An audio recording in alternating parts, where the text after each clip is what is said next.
Something I realized while watching A Quiet Place 2 is as a society, we'd all be dead. Because we got this one dude over in this screening, just sitting on his phone, playing around on it, brightness all the way up. This other guy over here can't turn off his ringtone. Dude behind me, far back, can't turn off his ringtone.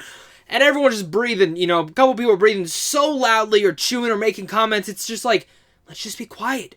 Peace and quiet. And maybe we will all survive. Other than that, though, I love this movie.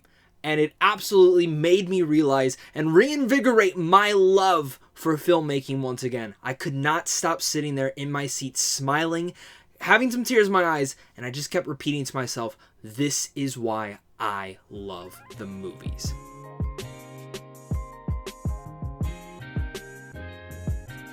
What's going on, buddy? Welcome back to a brand new movie review. Today we're going to be discussing A Quiet Place 2.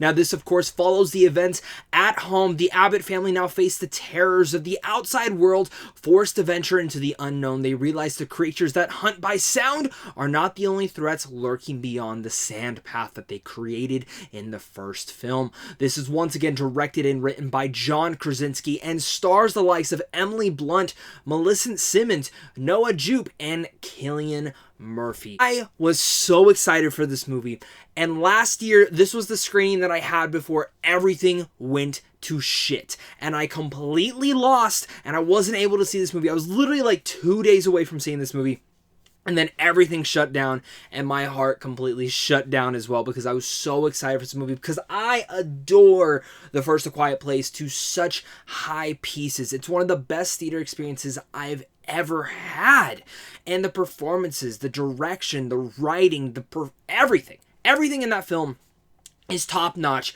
And even rewatching this past weekend with my girlfriend, who actually just saw it for the first time, so if you want to see her reaction, I'll make sure to put the card up above.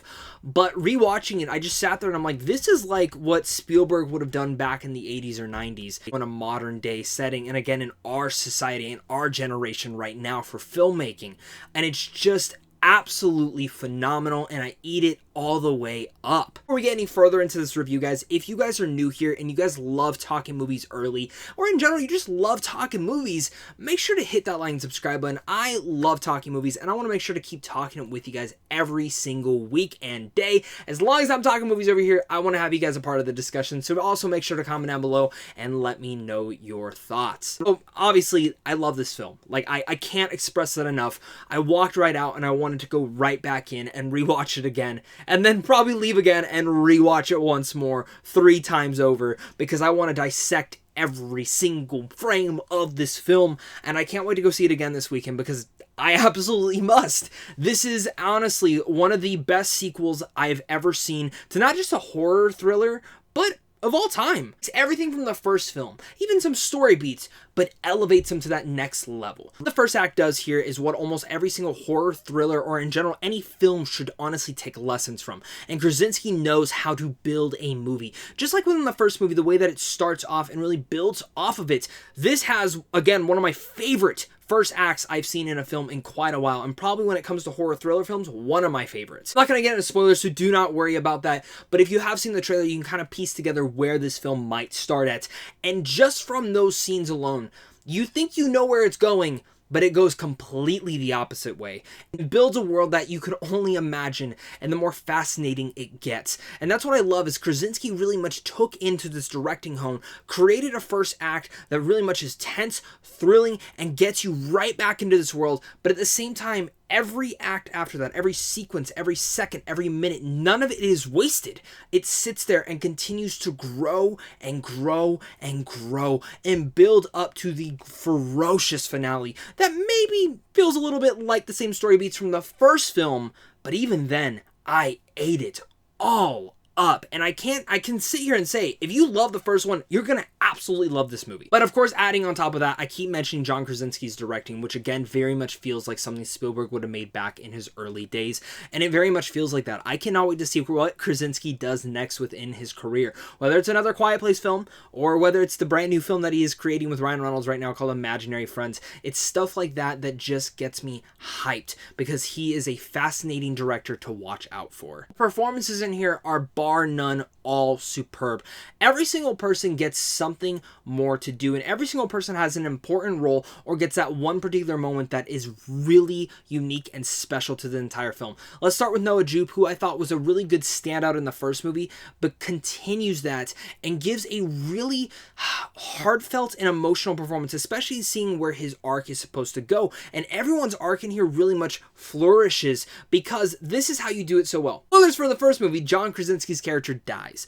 And one of the big things in there is seeing how the results of that now go into the second film and seeing how these characters now react and build off of that, especially since it's within moments, literally picking up right where the first film ends and going from there, just seeing how these characters are reacting and having to live their lives. And now again, seeing everything that they went through in the first movie and seeing how now they're growing is just truly phenomenal. And again, Noah Jupe eats that up. Emily Blunt as well is also fantastic. I love her as an actress and she's so good in here. Really enough here, the two big standouts of this entire thing is Cillian Murphy, who honestly has been one of my favorite, most underrated actors probably of the last couple of years, and just eats every single scene up, but he has a lot of hard shell to him that I really just casually leaked into, and just seeing how he kind of opens up and seeing where his character goes by the end of the movie was just great.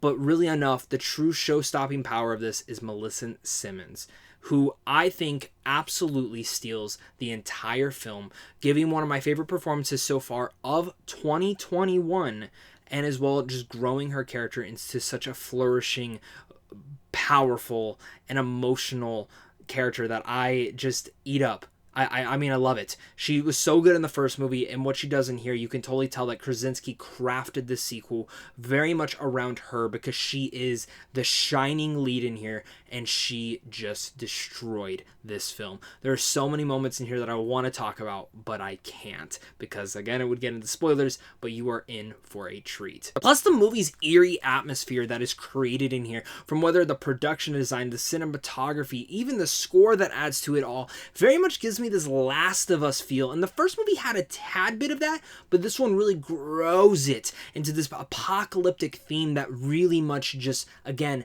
grows and flourishes. That is a big key word for what makes this film so special. So I absolutely love this movie. I think from every single thing, whether it's the technical design, which when you look at the score and the sound mixing, whether it's the way that they go into Melissa Simmons' character or the way that they go back or the way that they manipulate the sound, and just this is the reason that you go see this in theaters. Like, this is one of the reasons that you go see it in the theaters, because the sound design is only, like, it is created for the theatrical experience. And I could, again, I can't believe if I had to watch this at home for the first time, it wouldn't be the same effect. And it's the same thing as the first one. This is a must-see in theaters. This is the reason to head back to the theaters if you are feeling safe. I cannot express that enough. Quiet Place 2 submits itself as one of the best sequels ever created. A fascinating world building is all grown in here with amazing performances and truthfully one of the best first acts I've experienced in quite a while. It starts and never stops for a moment, building on each and every scene. I truly loved it. I'm honestly floored by this movie. I am absolutely floored by this film, and the fact that it is even better than the first movie is quite an impressive feat. So with all that said, I am going to give A Quiet Place Part 2 an A+.